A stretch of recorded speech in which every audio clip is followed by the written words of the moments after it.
بسم الله الرحمن الرحيم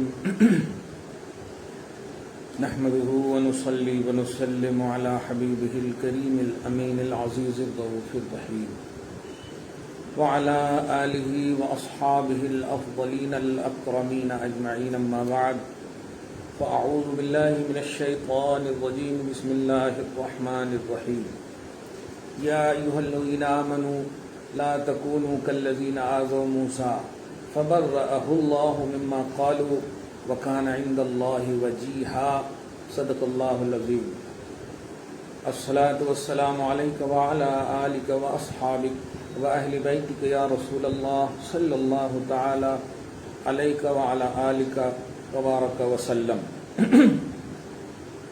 سورہ احزاب سورہ نمبر 33 کی آیت نمبر 68 تک کا درس ہو گیا ہے. گزشتہ کل کے درس میں 4-5 آیتیں تقریباً 5 آیتیں ہوئی الحمدللہ. آج کی آیت خصوصاً اور اس کے بعد والی آیت جو نکاح میں ہم آپ پڑھتے ہیں خطبہ میں، پہلی آیت سورہ نساء کی ابتدائی اور دوسری آیت جو پڑھتے ہیں یا ایھا الذین آمنوا اتقوا اللہ وقولوا قولا سدیدا، وہ یہ یہاں پر ہے 2 آیتیں تو انشاءاللہ اس کے حوالے سے. سب سے پہلی آیت حضرت موسیٰ علیہ السلام کے حوالے سے ہے. اللہ سبحانہ کیا فرماتا ہے، اس فرمان مطلب مراد الہی کیا ہے. غوث پاک 1 2 3 4 5 6 7 لائن میں اس آیت کے کا پس منظر پیش کر رہے ہیں. الحمدللہ کسی کو اور کسی کی سمجھنے کے لیے اس کا مطالعہ ضروری ہے.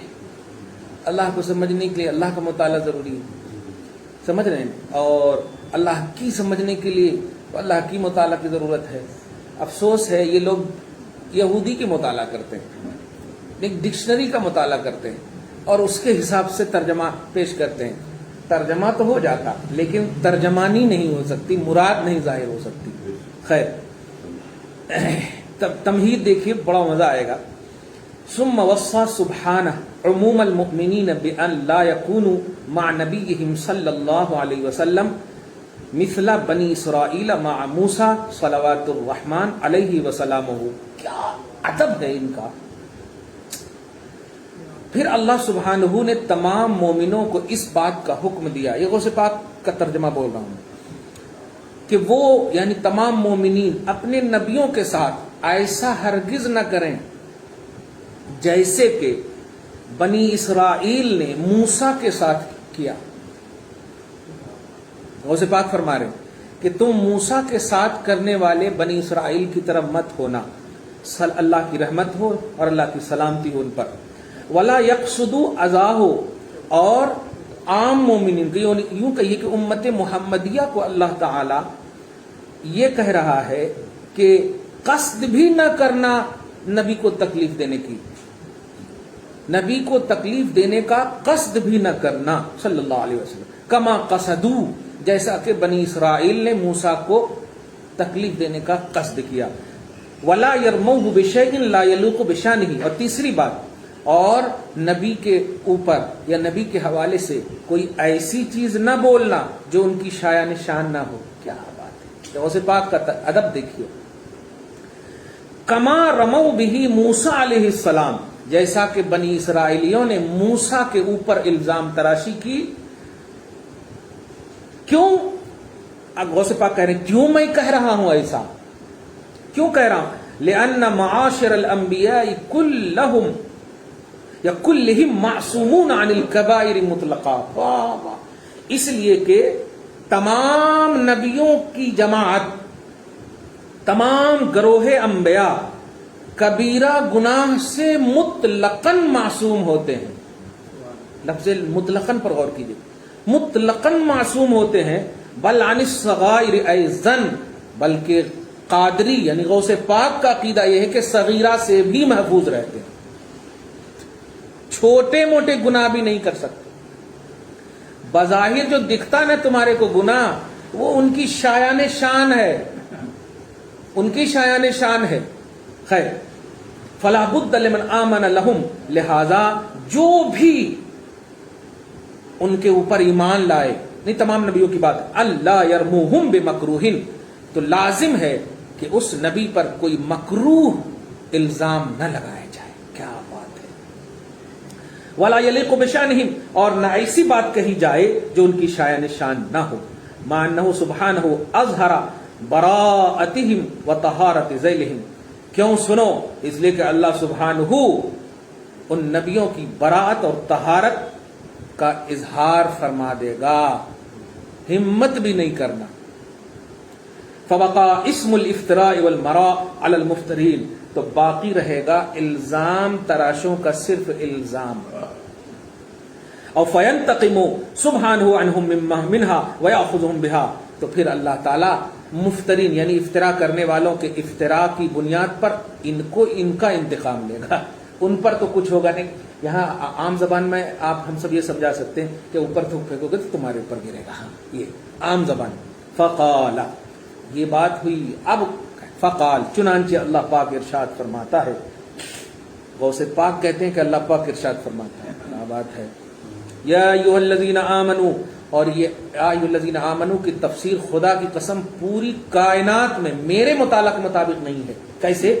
دیکھیے، بے محمد صلی اللہ علیہ وسلم، صرف محمد کا تذکرہ یہاں کیا ہے. یا ایھا الذین آمنوا کا کیا عنوان سمجھے ہیں آج تک آپ؟ ایمان والوں. کیا مطلب اس کا؟ اللہ پر، رسول پر، کتابوں پر، میزان پر، سب پر ایمان والوں نا. لیکن یہاں کیا کہہ رہا؟ صرف محمد پر ایمان لانے والوں. یہ ہے میرے اس جملے کا اب مطلب سمجھ میں آ رہا آپ کو. جان ایمان، شان ایمان، مقصد ایمان، اصل ایمان، روح ایمان یہی ہے، اور یہ ہو گئے تو سب ہو گئے. کیا بات ہے.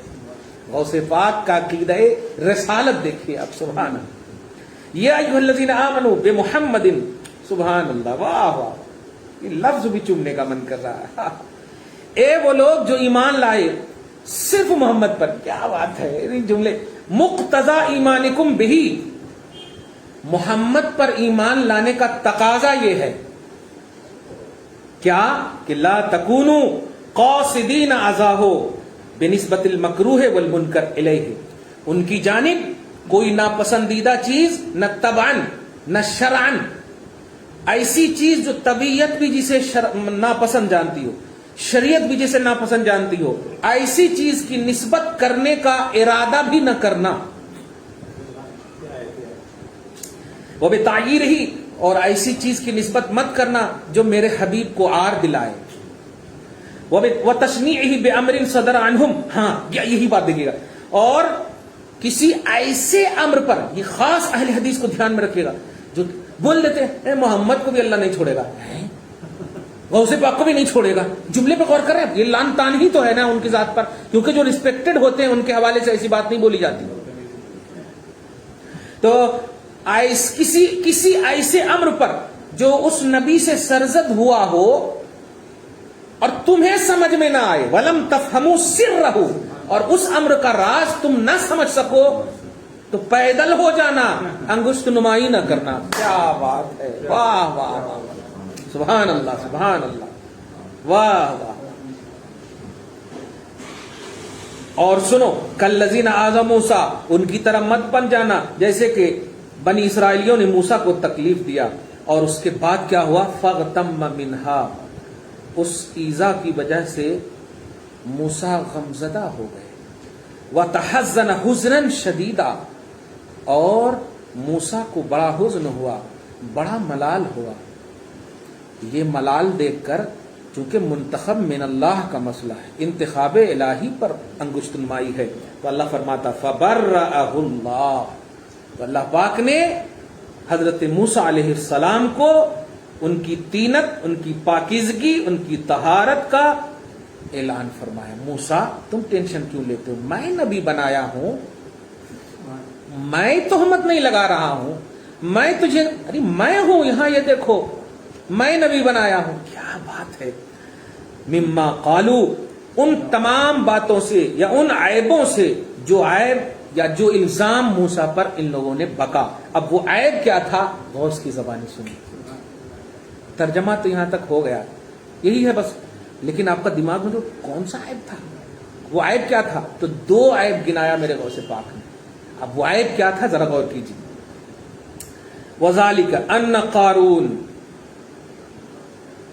بیس دیکھیے گا، غوث پاک پیش فرماتے ان قارون استاجر بغیۃ بجعل کثیر، قارون نے ایک زانیہ کو کثیر رقم کے ذریعے سے اجرت پر لیا،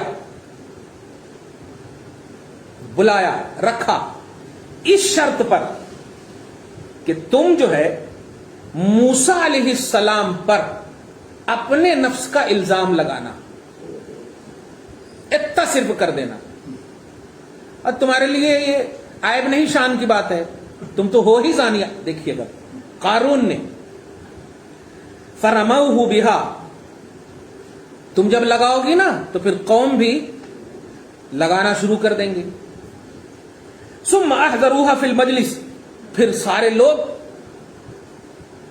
ان کو مجلس میں حاضر کریں گے، یا یوں کہ لوگوں نے اس عورت کو حاضر کیا مجلس میں حاضر کریں گے.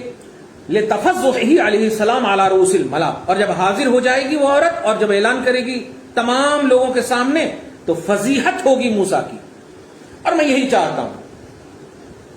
یہاں پر کیا نقطہ آپ کو ملا؟ قارون کون ہے؟ 40 گھر خزانہ رکھنے والا،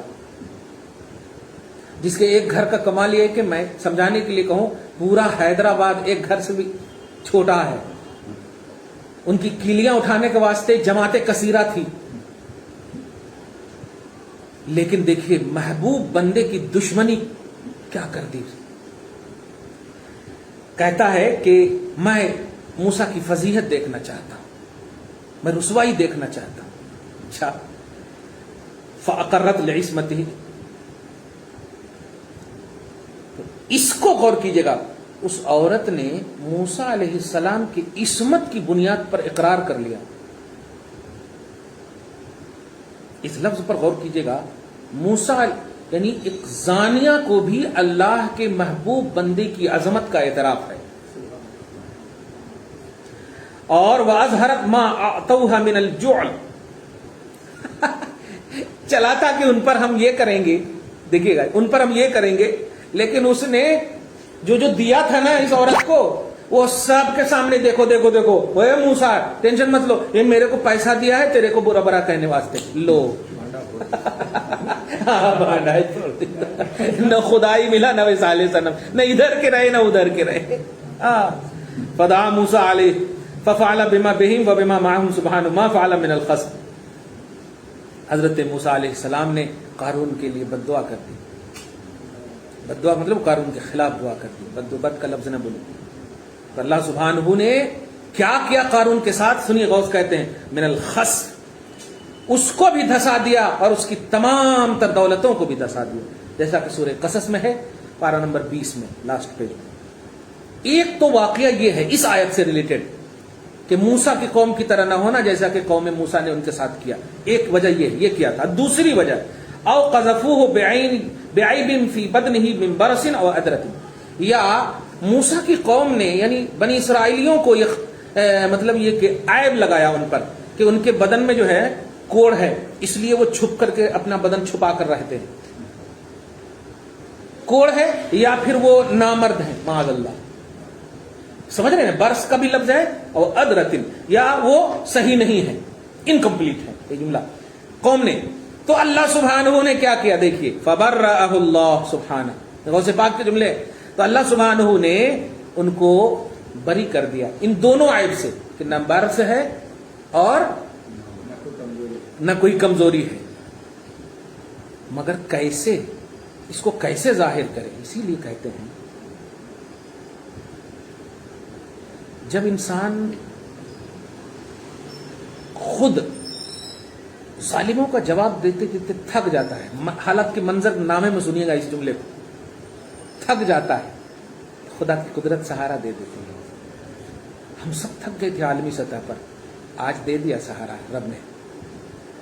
اس اشارے کو سمجھ جائیں پوری دنیا والے، سمجھ رہے نا آپ؟ الحمدللہ. اب آپ دیکھیے اندر، چلیے برس کے حوالے سے مخصوص ہی حصہ تو دکھا سکتے تھے نا، لیکن پورے بدن پر الزام لگایا تھا. پورے بدن پر الزام کا کیسے جواب دے گا؟ تو گویا موسیٰ تھک ہی گئے ہوں گے نا. ظاہری طور پر کہہ رہا ہوں ہے نا، ورنہ ابھی آگے آ رہی ہے. کیسے اس پاکیزگی کا کیسے اعلان کرتے ہو؟ تو غوث پاک کی زبانی سنیے. ایک دن نہانے کے لیے نکلے. تذهب الحجر بثيابه بین الملا، کپڑا جو ہے پتھر لے کر بھاگنے لگا. پتھر پہ کپڑا رکھے تھے، سمجھ رہے ہیں؟ پتھر پہ کپڑا رکھے تھے، پتھر کپڑا کے ساتھ بھاگنے لگا. بین الملا، کہاں؟ عوام کے درمیان، جو لوگ الزام لگائے تھے ان کے پاس. وہو یمشی علی عقب ثیابہ، اس حال میں کہ حضرت موسیٰ کپڑے کے پیچھے پیچھے چل رہے ہیں. عریانن، ظاہری طور پر بے کپڑا کہیں، یہی صحیح. یظہرو، تاکہ پورا جسم دکھے. ہے کیا بات ہے، پورا جسم دکھے. اور دکھنے کے بعد حتی یظہر براءتہ من العیب لہم، اور پوری قوم کے سامنے رب کی جانب سے عیب کی برات کا اظہار ہو سکے. جب سب تھک جاتا ہے نا تو رب کا آغاز ہوتا ہے، کرم کا آغاز ہوتا ہے. سبحان اللہ، الحمدللہ. کیوں کیا اللہ تعالیٰ نے ایسا؟ ایک سوال ہوا، کیوں کیا اللہ تعالیٰ نے ایسا؟ اور بھی کوئی صورت اپنا سکتا تھا وغیرہ وغیرہ، لیکن دیکھیے فرماتا ہے کان عند اللہ وجیہا، کیوں نہیں اللہ سبحانہ ان کی برات کا اعلان کرتا؟ کیوں نہیں ان کی طہارت کا اظہار فرماتا؟ جبکہ موسیٰ علیہ السلام اللہ کے نزدیک، کون اللہ؟ جس اللہ نے نبوت و رسالت اور اپنے ساتھ تکلم کے ذریعے سے چنا تھا، اس اللہ کے نزدیک وجیہن، بہت خوبصورت ہے موسیٰ. ابا وجیہن فی کمال الوجاہت والقربہ، وجاہت اور قربت مولا میں کمال کو پہنچے ہوئے ہیں. تو وہ اللہ جس کو وجیہ بنایا ہو نظر کے باب میں کہ موسیٰ کو دیکھ لو تو خوبصورتی پر رشک کرو، اس کے بدن پر عیب لگاؤ گے، میں اسے برداشت نہیں کروں گا. کیا بات ہے. لذالک اختارہ بسمع کلامہ بلا واسطہ، اسی لیے تو اللہ نے موسیٰ کو بغیر واسطہ کے اپنے کلام سننے کا شرف بخشا. کیا بات ہے، یہی چاہ رہا تھا میں، شرف بخشا. سبحان اللہ، الحمدللہ. اللہ کے محبوب بندوں کا اہتمام اللہ کی جانب سے یہ ہوتا ہے. کل کی آیت رہنے دیجیے کیونکہ وہ ایک دم نکاح کے حوالے سے مستقل عنوان بنے گی. آج کی جو یہ آیت کریمہ ہے خاص طور سے ہمیں قارون کے حوالے سے بات معلوم ہوئی کہ اللہ کے نیک بندوں پر الزامات دولت کی بنیاد پر، عمارت کی بنیاد پر، ثروت اور اقتدار کی بنیاد پر، ان تمام کی بنیاد پر لگے ہیں اور وہ لگتے رہیں گے. غوث پاک نے قارون کا ذکر کر کے ذہن دیا ہے، تو وہ بھی تو پاسٹ کے تھے نا، یہ واقعہ تو پاسٹ کا ہے. آج بھی حالات ایسے ہی. وہ اقتدار کی ہوس ہی تھی جو حسین کے مقابلے میں یزید کو آمادہ کیا، اور اس بنیاد پر کہ میں لائق ہوں کا اعلان کیا، اور لوگوں کو بلکہ بہت سارے صحابہ بھی کر چکے تھے، ہے نہیں، بہت سارے وہ رخصت پر عمل کیے. کلیئر بات ہے، ان پر کوئی انگلی نہیں اٹھے گی کیونکہ شریعت دو حصے کی ہے، رخصت اور عزیمت. ہاں، تو رخصت پر عمل کیے. امام حسین امام العزیمت ہے، اول العزم اولیاء میں سے ہیں، جیسے اول العزم رسول ہوتے ہیں، اول العزم اولیاء میں سے. آپ نے عزیمت پر عمل کی، آپ نے قبول نہیں کیا. جو قبول کیے وہ بھی حق پر ہیں، لیکن ان سے زیادہ حق پر امام حسین ہیں. مگر یزید ناحق تھا اور حق کے مقابلے میں اٹھا. وجہ ریاست، وجہ دولت، لیکن رسوا ہوا، اور ایسا رسوا ہوا کہ آج کوئی بھی نام لینے والا نہیں. اگر نام لیتا تو اچھا بھی موڈ ہو تو خراب ہو جاتا. صحیح کہہ رہا ہوں. اچھا، اب کل میں جب عنوان دے رہا تھا تو میں سوچا اس کو کہاں رکھوں. آپ دیکھے ہوں گے میں ایک کونے میں ڈالا ہوں اور کالے میں انڈیکس بنا کر کہاں اس کو چھپاؤں. اتنا عجیب سا ڈر سا لگتا ہے کہ کہیں خدا کا عذاب نازل نہ ہو جائے اس کا نام لینے پر. اتنا متہم ہو چکا ہے. اللہ تعالیٰ بس محفوظ فرمائے. دعا ہے اللہ اپنے حبیب اور دیگر تمام محبوبوں کے صدق و طفیل میں خصوصاً امام علی مقام سید الشہداء، دیگر اسیران کربلا، شہیدان کربلا کے صدق و طفیل میں اور ماہ نور کی عظمتوں سے ہم سب کو نوازتے ہوئے ہماری اصلوں کو بخش دے، ہماری نسلوں کی حفاظت فرمائے۔ آج کے درس جیلانی کو قبول فرماتے ہوئے مولا ہم سب کو صبح و شام زندگی میں نکھار، رونقیں، بہاریں نصیب فرمائے، جو نیک اور جائز تمنائیں ہیں پوری فرمائے۔ مولا جہاں کہیں سے بھی دعاؤں کی درخواستیں ہیں ان کی دعاؤں کو قبول فرما۔